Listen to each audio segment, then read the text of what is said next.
ಎಲ್ರಿಗೂ ನಮಸ್ತೆ. ಎಲ್ಲರೂ ಹೇಗಿದ್ದೀರಾ? ಎಲ್ಲರೂ ಚೆನ್ನಾಗಿದ್ದೀರಾ ಅಂತ ಅನ್ಕೋತೀನಿ. ನಾನು ಕೂಡ ಚೆನ್ನಾಗಿದ್ದೀನಿ. Welcome to U K style cooking YouTube channel. ಇವತ್ತು ನಾವು ತುಂಬ ಸಿಂಪಲ್ಲಾಗಿ ಬೆಂಡೆಕಾಯಿ ಪಲ್ಯ ಮಾಡ್ತಾಯಿದ್ದೀವಿ ಆಯಿತಾ. ಇದು ಚಪಾತಿಗೆ, ರೊಟ್ಟಿಗೆ ಎಲ್ಲದಕ್ಕೂ ಚೆನ್ನಾಗಿರುತ್ತೆ. ಹಾಗೆ ಯಾರಾದರೂ ಹೊಸ್ದಾಗಿ ನನ್ನ ಚಾನಲ್ನ ವಿಸಿಟ್ ಮಾಡಿದರೆ ಪ್ಲೀಸ್ ಸಬ್ಸ್ಕ್ರೈಬ್ ಮಾಡ್ಕೊಳ್ಳೋದನ್ನು ಮರಿಬೇಡಿ. ಓಕೆ, ಇವಾಗ ಹೇಗೆ ಮಾಡೋದು ಅಂತ ನೋಡ್ಕೊಂಬರೋಣ ಬನ್ನಿ. ಇಲ್ಲಿ ನಾನು ಅರ್ಧ ಕೆ.ಜಿಗಿಂತ ಸ್ವಲ್ಪ ಕಮ್ಮಿ ಇದೆ. ಇದನ್ನೆಲ್ಲ ಫಸ್ಟ್ ನೀಟಾಗಿ ತೊಳ್ಕೊಂಡು ಕಟ್ ಮಾಡ್ಕೊಂಡು ಇಟ್ಕೊಂಡಿದ್ದೀನಿ. ಆಮೇಲೆ ಕಟ್ ಮಾಡಿದ ಮೇಲೆ ತೊಳಿಬೇಡಿ ಆಯಿತಾ, ಕೆಟ್ಟೋಗ್ಬಿಡುತ್ತೆಲ್ಲ.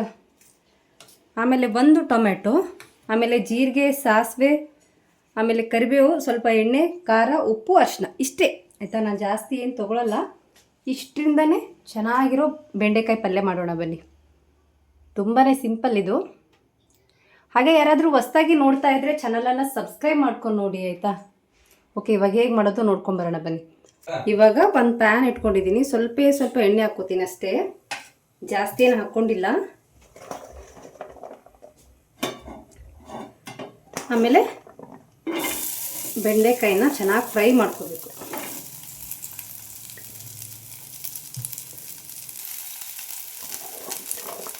ಇದು ಚಪಾತಿ ಅಥವಾ ರೊಟ್ಟಿಗೆ ಚೆನ್ನಾಗಿರುತ್ತೆ. ಅದು ಬಿಟ್ಟು ರೈಸಲ್ಲಿ ಅಷ್ಟು ಚೆನ್ನಾಗಿರಲ್ಲ. ಸಾಂಬಾರು ಮಾಡಿದರೆ ಚೆನ್ನಾಗಿರುತ್ತೆ. ನಿಮಗೆ ತುಂಬ ಬೇಗನೆ ಆಗುತ್ತೆ ಆಯಿತಾ. ತುಂಬ ಥರ ಮಾಡ್ಬೋದು. ನಾನು ಜಸ್ಟ್ ಸಿಂಪಲ್ಲಾಗಿ ತೋರಿಸ್ತೀನಂತೆ.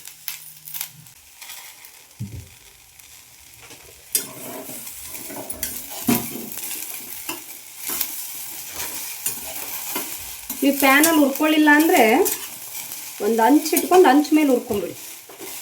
ನಾನು ಇದರಲ್ಲೇ ಮಾಡ್ತೀನಲ್ಲ, ಮತ್ತೇನಕ್ಕೆ ಎರಡೆರಡು ಅಂತ ಅಂದ್ಕೊಂಡು ಇದರಲ್ಲೇ ಹುರ್ಕೊಳ್ತಾ ಇದ್ದೀನಿ.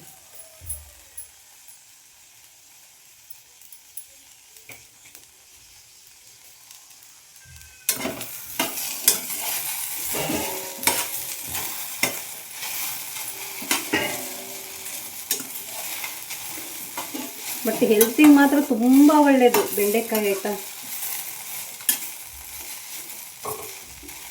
ಒಂದೊಂದು ಹಂಗೆ ಬಂದ್ಬಿಟ್ಟಿದೆ ನೋಡಿ. ಚೆನ್ನಾಗಿ ಫ್ರೈ ಮಾಡ್ಕೊಳ್ಳಿ. ಇದೆಲ್ಲ ಅಂಟಂಟಿರುತ್ತಲ್ಲ, ಎಲ್ಲ ಹೋಗ್ಬೇಕದು ಆಯಿತಾ. ಅಲ್ಲಿವರೆಗೂ ಚೆನ್ನಾಗಿ ಫ್ರೈ ಮಾಡ್ಕೊಳ್ಳಿ.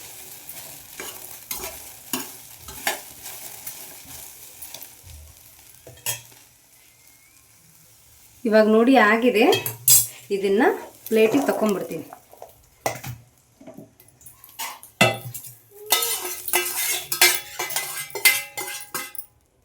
ಆಯಿತಾ. ಇದಕ್ಕೇನು ಆಗಿರಲ್ಲ. ಇದೇ ಪ್ಯಾನ್ ಇಟ್ಕೋತೀನಿ ನಾನು ಮತ್ತೆ ನೆಕ್ಸ್ಟು ಆಯಿತಾ. ಅದಕ್ಕೆ ಎಣ್ಣೆ, ಯಾಕಂದರೆ ಮೊದಲೇ ಬಿಸಿ ಇರುತ್ತೆ. ಅದಾದಮೇಲೆ ಜೀರಿಗೆ, ಸಾಸಿವೆ, ಕರಿಬೇವು. ತುಂಬ ಫಾಸ್ಟಾಗಿ ಆಗುತ್ತೆ, ಟೇಸ್ಟು ಹಾಗೆ ಇರುತ್ತೆ ಆಯಿತಾ.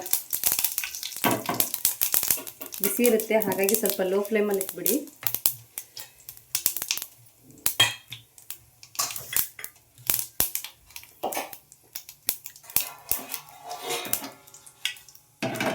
ನೆಕ್ಸ್ಟು ಅದಕ್ಕೆ ಟೊಮೆಟೊ,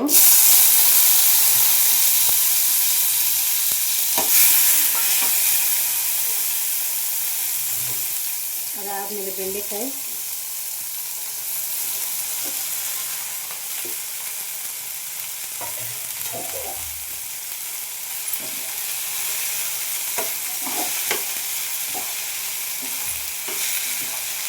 ಸ್ವಲ್ಪ ಫ್ರೈ ಮಾಡ್ಕೊಳ್ಳಿ. ಎರಡು ಮಿಕ್ಸ್ ಮಾಡಿ ಲೋ ಫ್ಲೇಮಲ್ಲೇ ಇಟ್ಟಿರಿ.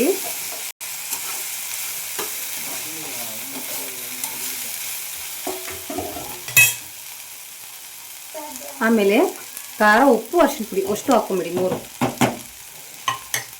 ಇವಾಗ ಇನ್ನು ಸ್ವಲ್ಪ ಫ್ರೈ ಮಾಡಿ ಮಿಕ್ಸ್ ಆಗಲಿ ಎಲ್ಲ.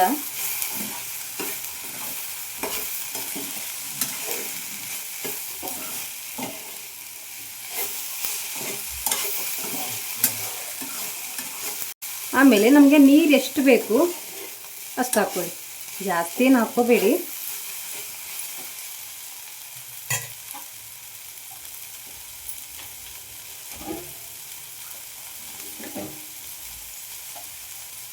ಸುಮ್ಮನೆ ಸ್ವಲ್ಪ ಹಾಕ್ಕೊಳ್ಳಿ. ನಾನು ಅರ್ಧ ಗ್ಲಾಸ್ ಹಾಕ್ಕೊಂಡು, ಅರ್ಧನೂ ಅಲ್ಲ, ಒಂದು ಸಣ್ಣ ಗ್ಲಾಸಲ್ಲಿ 1 ಗ್ಲಾಸ್ ಆಗುತ್ತೆ. ಬಟ್ ನಾನು ದೊಡ್ಡ ಗ್ಲಾಸಲ್ಲಿ ಹಾಕ್ಕೊಂಡಿದ್ದೀನಲ್ಲ, ಹಂಗಾಗಿ ಜಾಸ್ತಿ ಅನಿಸ್ತಾ ಇದೆ. ಇಷ್ಟೇ ನೀರು ಆಯಿತಾ. ಇವಾಗ ಚೆನ್ನಾಗಿ ಕುದಿಲಿ ಅದು ಅಷ್ಟೇ.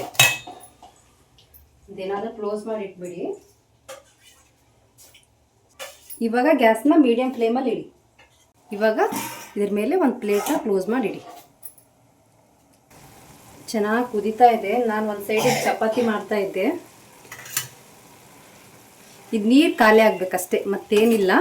ನೀರು ಖಾಲಿ ಆದ ತಕ್ಷಣ ಆಫ್ ಮಾಡಿಬಿಡಿ ಅಷ್ಟೇ. ಫುಲ್ ಆದಮೇಲೆ ತೋರಿಸ್ತೀನಂತೆ ನಾನು.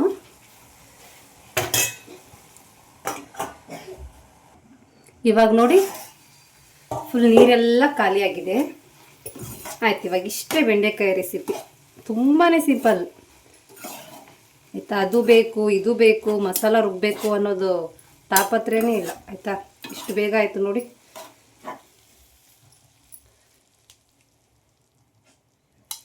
ತುಂಬಾ ಸಿಂಪಲ್ ಆಯಿತಾ. ಖಂಡಿತ ಒಂದು ಸಾರಿ ಟ್ರೈ ಮಾಡಿ. ನಿಮಗೆ ಈ ವಿಡಿಯೋ ಇಷ್ಟ ಆಗಿದೆ ಅಂತ ಅನ್ಕೋತೀನಿ. ಇಷ್ಟ ಆದರೆ ಪ್ಲೀಸ್ ಚಾನಲನ್ನು ಸಬ್ಸ್ಕ್ರೈಬ್ ಮಾಡ್ಕೊಂಡು ನೋಡಿ. ನಿಮ್ಮ ಫ್ರೆಂಡ್ಸ್ಗೂ ಫ್ಯಾಮಿಲಿಗೂ ಶೇರ್ ಮಾಡಿ. ಥ್ಯಾಂಕ್ ಯು ಸೋ ಮಚ್ ಇಷ್ಟೊತ್ತವರೆಗೂ ವಿಡಿಯೋ ನೋಡಿದ್ದಕ್ಕೆ. ಹೀಗೆ ನೋಡ್ತಾಯಿರಿ, ಸಪೋರ್ಟ್ ಮಾಡ್ತಾಯಿರಿ. ಎಲ್ರಿಗೂ ಒಳ್ಳೆಯದಾಗಲಿ. ಬಾಯ್ ಬಾಯ್. ಸಬ್ಸ್ಕ್ರೈಬ್ ಮಾಡ್ಕೊಳ್ಳೋದನ್ನು ಮರಿಬೇಡಿ. ಓಕೆ, ಬಾಯ್ ಬಾಯ್.